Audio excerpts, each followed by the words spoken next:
ओम नमः शिवाय। ओम नमः शिवाय। शिव हरे शिव हरे। बोलो श्री कृष्ण भगवान की जय।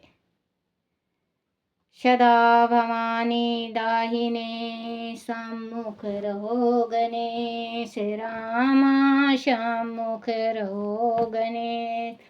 पांच देव रक्षा करो, ब्रह्मा विष्णु महेश सियापति राम। जय जय राम, मेरो मन बसियो सीता।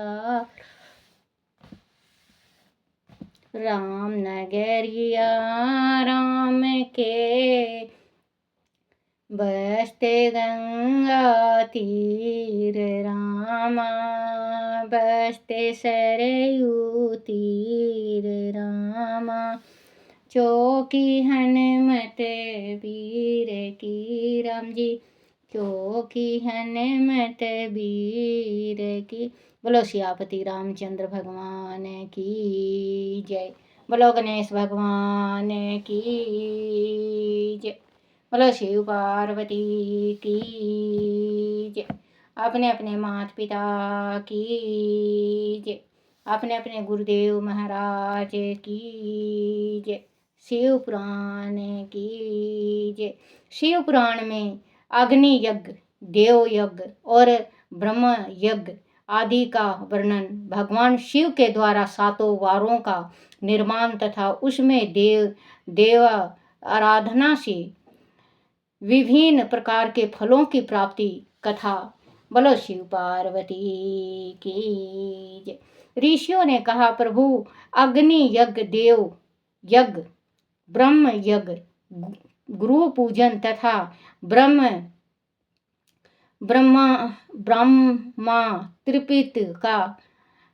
त्रिपित का हमारे समक्ष क्रमशः वर्णन कीजिए। सूत जी बोले, महर्षियों, गृहस्थल पुरुष अग्नि में सायंकाल और प्रातः काल जो चावल आदि द्रव्य की आहुति देता है उसी को अग्नि यज्ञ कहते हैं। जो ब्रह्मचार्य आश्रम में शीतल है उसे ब्रह्मचारियों के लिए समाधि का आधान की अग्नि यज्ञ है। वह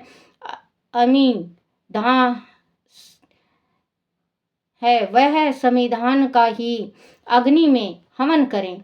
ब्राह्मणों, ब्रह्मचार्य आश्रम निवास करने वाले द्विजों का जब तक विवाह न हो जाए और वह उपासना अग्नि की प्रतिष्ठा न कर ले, तब तक उसके लिए अग्नि में समाधि की आहुति, व्रत आदि का पालन तथा विशेष यजन आदि ही कर्तव्य है। वह उनके लिए अग्नि यज्ञ है। द्विजों, जिन्होंने ब्रह्मा अग्नि को विसर्जित करके अपने आत्मा में ही अग्नि का आरोप कर लिया है, ऐसे वन परिस्थितियों में और सन्यासियों के लिए यही वह हवन या अग्नि यज्ञ है कि वह विहित समय पर हितकार, परिमित और पवित्र अन्न का भोजन कर लें। ब्राह्मणों को सायंकाल अग्नि के लिए दी हुई आहुति संपत्ति प्रदान करने वाली होती है, ऐसा जानना चाहिए, और प्रातः काल सूर्य देव को दी हुई आहुति आयु की वृद्धि करने वाली होती है। यह बात अच्छी तरह समझ लेनी चाहिए। दिन में अग्निदेव सूर्य में ही प्रविष्ट हो जाते हैं। अंत प्रातः काल सूर्य को दी हुई आहुति भी अग्नि यज्ञ के ही अंतर्गत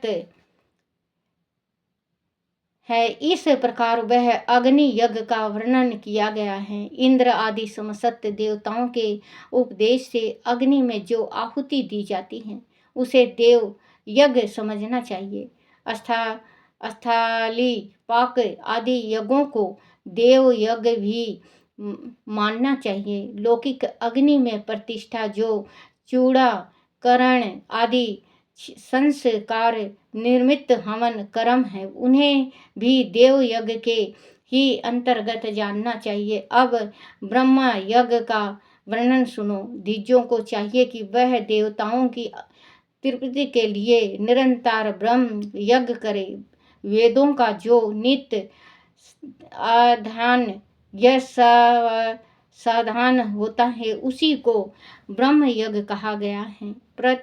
नित्य कर्म के अनंतर सायं काल तक ब्रह्म यज्ञ किया जा सकता है, उसके बाद रात में इसका विधान नहीं है। अग्नि के बिना देव यज्ञ कैसे संपन्न होता है, इसे तुम लोग श्रद्धा से और आदर पूर्वक सुनो। सृष्टि के आरंभ में सर्वज्ञ, दयालु और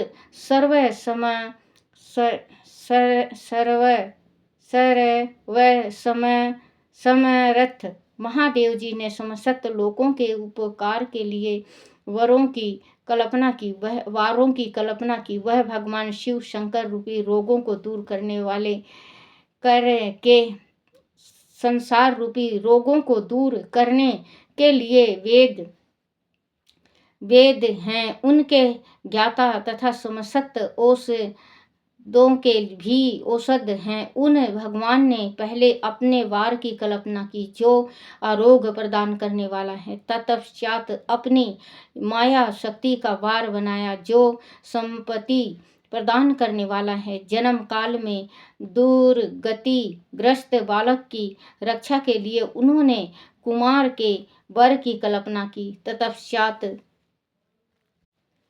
सर्वप्रथम महादेव जी ने आलस्य और पाप की निवृत्ति तथा समस्त लोकों का हित करने की इच्छा से लोकर रक्षक भगवान विष्णु का वार बनाया। उसके बाद सबके स्वामी भगवान शिव ने पुष्टि और रक्षक के लिए आयुकर्ता त्रिलोक सस्त्रष्टा परमेष्टि ब्रह्मा का आयुष कारक वर बनाया, जिससे संपूर्ण जगत के आयुष की सिद्धि हो सके। इसके बाद तीनों लोकों की वृद्धि के लिए पहले पुण्य पाप की रचना हो जाने पर उनके करने वाले लोगों को शुभ फल देने के लिए भगवान शिव ने इंद्र और मय के यम के वारों को निर्मित किया। यह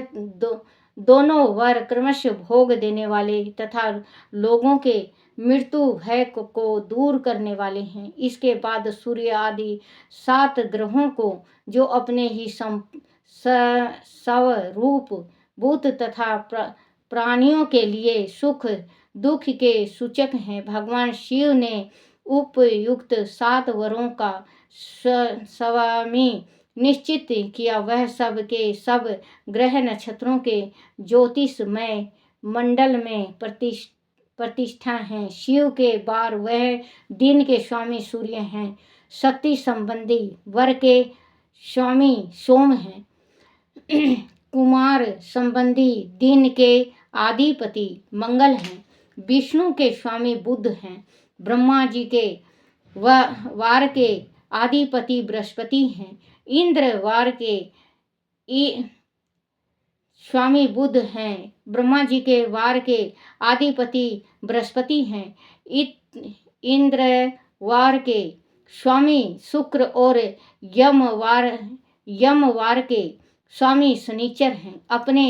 अपने वार में की हुई उन देवताओं की पूजा करके अपने फलों को देने वाली होती हैं। सूर्य आरोग्य के और चंद्रमा संपत्ति के दाता हैं। मंगल व्याधियों का निवारण करते हैं। बुध पुष्टि देते हैं, बृहस्पति आयु की वृद्धि करते हैं, शुक्र भोग देते हैं और शनिचर मृत्यु का निर्वाण करते हैं। वह 7 वारों के क्रमश फल बताए गए हैं जो उन देवताओं की प्रति से प्राप्त होते हैं। अन्य देवताओं की भी पूजा का फल देने वाले भगवान शिव ही हैं। देवताओं की प्रसन्नता के लिए पूजा की 5 प्रकार की ही पद्धति लिए बनाई गई उन देवताओं को मंत्र का जाप पहला पहला प्रकार है, उसके लिए होम करना, दूसरा दान करना, तीसरा तथा तथा तप करना, चौथा प्रकार है किसी वेदी पर प्रतिमा में, अग्नि में अथवा ब्राह्मण के शरीर में आराध्य देवताओं की भावना करके 16 उपचारों से उनकी पूजा या आराधना करना। पांचवा प्रकार है, इसमें पूजा के उत्तरोत्तर आधार श्रेष्ठ है, पूर्व के अभाव में उत्तरोत्तर आधार का अवलंब करना चाहिए। दोनों नेत्रों तथा मस्तक के रोग में और कुष्ठ रोग की शांति के लिए भगवान सूर्य की पूजा करके ब्राह्मणों को भोजन कराएं।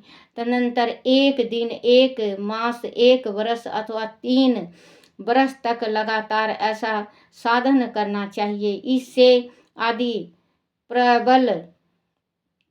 प्रबंध का निर्माण हो जाए तो रोग एवं जरा आदि रोग नाश हो जाता है। इष्ट देव के नाम मंत्र का जाप आदि साधन वार आदि के अनुसार फल देते हैं। रविवार को सूर्य देव के लिए, अन्य देवताओं के लिए तथा ब्राह्मण के लिए विशिष्ट वस्तु अर्पित करें। वह साधन विष्टि फल देने वाला होता है तथा उनके द्वारा विशेष रूप से पापों की शांति होती है।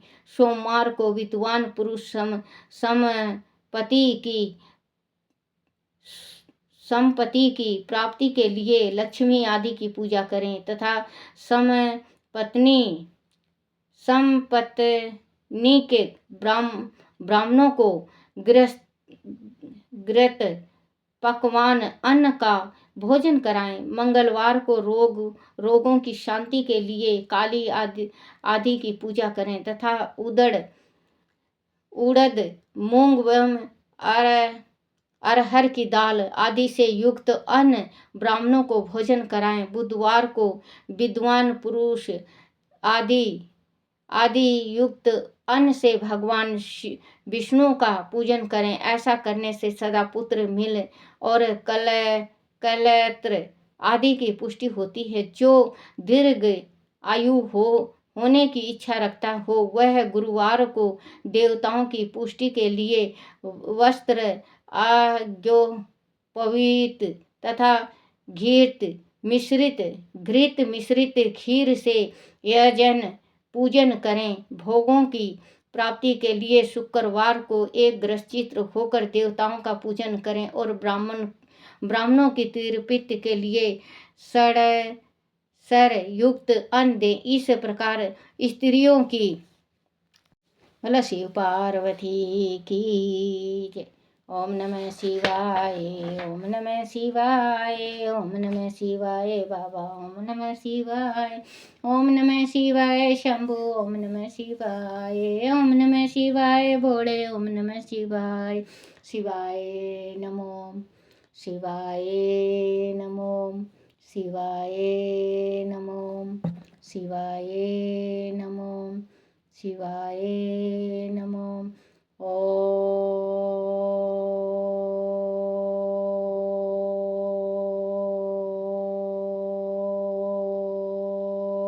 नमः शिवाय।